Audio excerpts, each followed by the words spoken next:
தமிழ் தேசிய உறவுகள் அனைவருக்கும் வணக்கம். காங்கிரஸ் கட்சி மற்றும் தேமுதிக கட்சியிலிருந்து விலகி அண்ணன் சீமானை தேடி ஓடி வந்த இளைஞர்கள் அப்படிங்கிற தலைப்பை தான் நம்ம இந்த காணொலியை காண இருக்கோம்.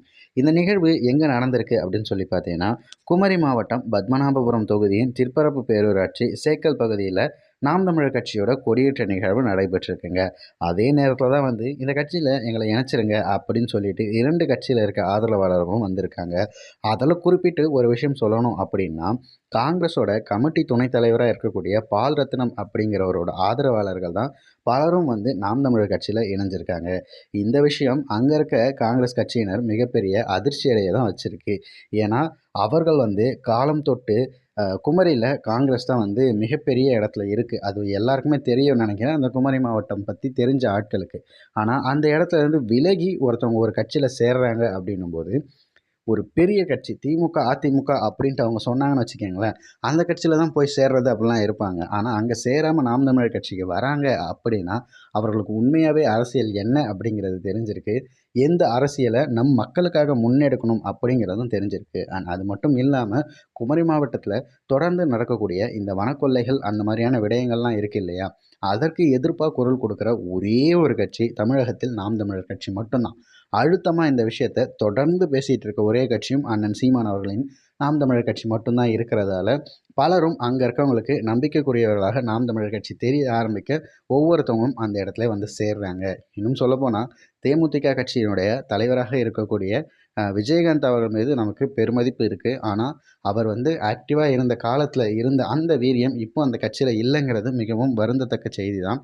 அதே நேரத்தில் அவரை ஒரு மீம் மெட்டீரியலாக மாற்றி ஒரு சிரிப்பு ஒரு நாயகன் போல் சித்தரித்து அவர் இந்த மாதிரி ஆக்கிட்டு இப்போ அவர் மிஸ் பண்ணிட்டோன்னு சொல்லி நிறைய பேர் புலம்புறாங்க. அதே விடயத்தை அண்ணன் சீமான் அவர்களுக்கும் கையில் எடுக்கும்போது தம்பிகள் கொடுத்த பதிலடி தான் பார்த்திங்கன்னா தற்போதைய அரசியல் காலகட்டத்தில் பேசப்பட வேண்டிய விஷயமா இருக்குது. ஏன்னா அவரை இப்போ வரைக்கும் எந்த அளவுக்கு மீம் கிரியேட்டர்ஸ்க்கு காசு கொடுத்து இந்த மாதிரிலாம் அவர் கேலி சித்திரம் பண்ணி போடுங்க அப்படின்னு சொல்லி பண்ணுறாங்கன்னு நிறைய பேருக்கு தெரியும். அப்படி இருந்தாலும் கூட அவருக்கு பதிலடி கொடுக்கும் வகையில் அண்ணன் சீமான் அவர்களை ஒரு ஹீரோ போல சித்தரித்து திரைப்பாடல்களை பின்னணியில் வச்சு அவர் நடக்கிறது, அவர் பேசுகிற அந்த அரசியல், அதாவது அந்த கருத்தியலை கொண்டு போய் சேர்க்கறதுல இளைஞர்கள் மிகவும் மும்முரமாக இருக்காங்க. யாருக்கும் ஒத்த பைசா கொடுக்கறதில்ல அப்படிங்கிறது தான் நமக்கு மிகப்பெரிய பெருமையாகவும் பார்க்கப்படுகிறது. அந்த வகையில் இப்போ சேர்ந்த இந்த ஆட்கள் மட்டும் கிடையாது, இன்னும் எக்கச்சக்க பேர் தொடர்ந்து நாம் தமிழர் கட்சி இணைவதற்காக காத்துக்கிட்டு இருக்காங்க. ஆனால் அவர்களுக்கு எப்படி இணையணும் அப்படிங்கிற விஷயங்கள் மட்டும்தான் சிலது தெரியல. எங்கெங்கே இந்த உறுப்பினர் சேர்க்கை கூடம் இருக்கிறதோ அந்த இடத்துல நீங்கள் ஜஸ்ட் நின்றுட்டு நான் சேரணும்னு நீங்கள் சொன்னீங்கனாலே போதும், உங்களுக்கு தேவையான எல்லாத்தையும் பண்ணி உங்கள் கையிலே பார்த்திங்கன்னா உறுப்பினர் அட்டையை உடனே கொடுப்பாங்க. இந்த நிகழ்வு நிறைய பேருக்கு தெரியாமல் இருக்குது. இது தயவு செஞ்சு சேரணும்னு விருப்பப்படுற அனைவருக்கும் போய் சொல்லுங்கள். நம்மளுடைய புலிப்படை இதை விட 1000 மடங்கு பெருசாகும்போது பார்த்திங்கன்னா நம்ம ஆட்சியில் அமர்றதை யாராலையும் தவிர்க்க முடியாத ஒரு காலகட்டத்துக்கு நம்ம அடைவோம். ஆல்மோஸ்ட் கிட்ட வந்துட்டோம் அப்படிங்கிற ஒரு பெருநம்பிக்கை இப்போவே இருக்குது. நம் இலக்கு ஒன்று தான், இனத்தின் விடுதலை. இனம் ஒன்றாகும், இலக்கை வென்றாவும் நாம் தமிழர். ஒவ்வொரு ஊருக்குமான அடிப்படை தேவைகள் இதை காசாக்குறவன் எவனோ அவன் கொடூரம் மிகுந்த கொடூரமானவன். அந்த கொடூரமானவன் கையில தான் ஆட்சிகள் இருக்கு. நாம என்ன பண்றோம்னா அதுல மீட்கிறோம். இவங்க அண்டா கொண்டா மிக்சி கிரைண்டர்லாம் இலவசமா கொடுக்குறாங்க, கொடுத்து மக்களோட ஓட்டத்தை வர்றாங்கல்ல. அதுக்கு மேல கல்வி மருத்துவ குடிங்க இந்த 3 இலவசமா கொடுத்துட்டா முடிஞ்சு போச்சு.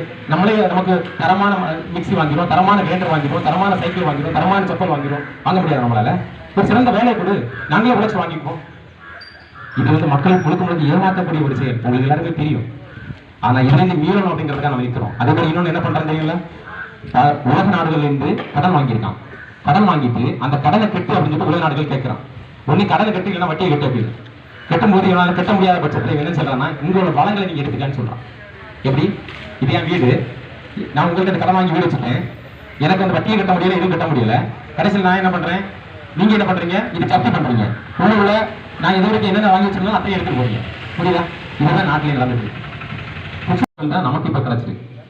நெற்றினை, குறுந்தொகை, 500, 10 பரிபாடல், கலித்தொகை, அகநானூறு, புறநானூறு, நாலடி வெண்பா, திருக்குறள், இந்த மாதிரிப்பட்ட நூல்கள்லாம் கொஞ்சோண்டு தான் நமக்கு கிடைச்சிருக்கு. மீதி எல்லாம் கடல் கோளாறுல அழிஞ்சு போச்சு. நீங்க யோசிச்சு பாருங்க, கடல் கோளாறுல அழிந்து போக மீதம் கிடைச்ச நம்ம கொஞ்சோண்டு நூல்களே இதுவரைக்கும் எல்லாரும் ஆராய்ச்சி பண்ண பிறகு அதில் தவறு கண்டுபிடிக்க முடியல. ஒரு குறிப்பா திருக்குறள் எடுத்து பாருங்க, அது உலக பொதுமொழி அப்படின்னு சொல்றாங்க. எந்த மதத்தையும் சாராது இருக்குது. உலகத்தில் உள்ள எல்லா மக்களுக்கும் புதுமையா இருக்குது. அதுல ஒரு தப்பு நம்மளால கண்டுபிடிக்க முடியல. அந்த நூல் இயற்றப்பட்டது ஏறத்தாழ 2000 ஆண்டுகளுக்கு முன்னாடி அப்படின்னு சொல்றாரு. 2000 ஆண்டுகளுக்கு முன்னாடி ஒரு நூலை, இவ்வளவு சிறப்பான ஒரு நூலை, காலத்தால் அழியாத நூலை இன்னும் 2000 ஆண்டுகள் கழிஞ்சு பார்த்தாலும், ஆராய்ச்சி பண்ணி பார்த்தாலும் அதுக்குள்ள ஒரு தவறு கண்டுபிடிக்க முடியாது. அந்த அளவுக்கு சிறப்பான ஒரு நூல் உருவாக்கியிருக்காங்க. அப்படின்னா அவருக்கு ஆசிரியராக இருக்கக்கூடிய கடனுக்கு 6 லட்சம் கோடி கடன் இருக்குல்ல, 6,50,000 கோடி கடன் இருக்குல்ல, அந்த கடனை மீட்கிறதுக்காக நம்மளோட வளங்களை சூறையாடக்கூடிய செயலை செய்யலாம். எப்படி செய்யலாம்? அடிக்கடி சேட்டலைட் விடுறான்ல, சேட்டலைட் செயற்கைக்கோள், அது என்ன நினைக்கிறீங்க? இதுல நாம ஒரு சிசிடிவி கேமரா பொருத்தணும்னா அது வந்து இந்த இடத்துல உள்ளதெல்லாம் காமிக்கும், அப்படிதானே? இது வந்து வானத்துல விடக்கூடிய சிசிடிவி கேமரா, அதான் சேட்டலைட். அது அங்க மேல எடுத்து ஃபோக்கஸ் பண்ணும். அதில் ப்ரோக்ராம் பண்ணி வச்சிருப்பான். எந்த இடத்துல பாக்ஸைட் இருக்கு, எந்த இடத்துல கனிமங்கள் இருக்கு, எந்த இடத்துல துத்தநாகம் இருக்கு, எந்த இடத்துல நிலக்கரி இருக்கு, அது அப்படியே எந்த இடத்துல வந்து வாயு இருக்கு, எல்லாத்தையும் வந்து ஃபோக்கஸ் பண்ணி காட்டும். இவன் என்ன பண்ணுவான்? அந்த நிலத்தை ஆக்கிரமிச்சு அந்த முதலாளிகளை விட்டுருவான். அந்த முதலாளி என்ன பண்ணுவான்? அந்த நிலத்துல வாழ்ந்துக்கூடிய இன்ஹாபிட்டன்ஸ், அதாவது அந்த நிலத்தை வாழ்ந்துட்டு இருந்த பூர்வீக மக்கள் அத்தனை வெளியேற்றுவான். வெளியிட்டு அந்த வளங்கள் அத்தனை கொள்ளாடிப்பான். கொள்ளாடிச்சு கொண்டு போறது வேணும். என்ன வேணும்?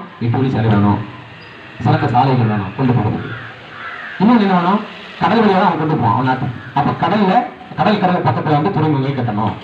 இதுக்கு தான் சாகர் மாலா திட்டம். என்ன? கடற்கரையில அப்படியே வந்து ஒரு சாகர் மாலான்னா ஒரு மாலை மாதிரியான ஒரு திட்டம். அந்த திட்டத்தின் படி பாத்தீங்கன்னா அதுல வந்து 12 பெரிய துறைமுகங்களும் 120 சிறு துறைமுகங்களும் கட்டுறான். கட்டி என்ன பண்ணுவான்? நம்மளோட வளங்களை அந்த துறைமுகத்தை கொண்டு போய் அங்கிருந்து கடத்துறதுக்கான வேலை. இதை உறுதியா தடுத்துக்கூடிய நாம் தமிழர் கட்சி மட்டும்